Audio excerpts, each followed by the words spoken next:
Kita berdoa kasih karunia dan damai sejahtera dari Allah Bapa dan dari anaknya Tuhan Yesus Kristus menyertai kamu sekalian. Amin. Saudaraku, dalam nama Tuhan Yesus Kristus, sebelum kita melakukan aktivitas kita, marilah kita mendengarkan firman Tuhan yang tertulis dalam kitab 1 Korintus 1 ayat 25. Sebab yang bodoh dari Allah lebih besar hikmatnya daripada manusia, dan yang lemah dari Allah lebih kuat daripada manusia. Ai ubisi do hautoni di bata asa akka jolmai, jala gumugu do hagalioni di bata asa akka jolmai. Demikian firman Tuhan.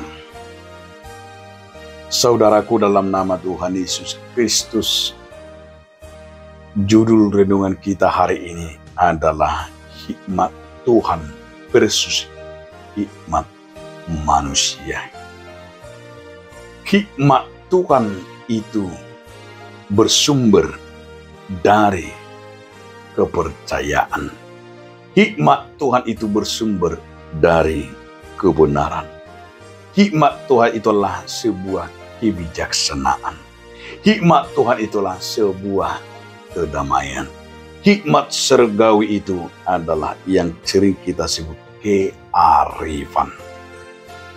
Tapi hikmat manusia itu sering penonjolan diri karena kepintaran dan logika dan pengetahuan dan kecerdasan secara intelektual. Itu yang sering kita katakan hanya hikmat manusia.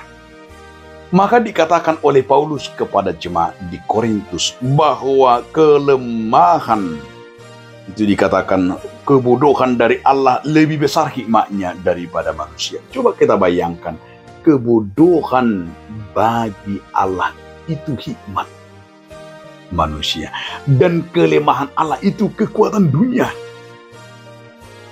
Karena kita sering menganggap diri kita paling pintar. Coba kita bayangkan, berarti kalau kita merasa paling pintar, dikatakan dalam firman, itulah terburuk bagi Allah. Kalau kita merasa paling terkuat di dunia ini, itulah dikatakan oleh firman Tuhan, itulah yang paling terlemah bagi Tuhan. Apa yang mau dikatakan oleh Paulus kepada jemaat di Korintus? Supaya kita hanya bersandar pada hikmat surgawi, hanya bersandar pada firman, bersandar pada Tuhan.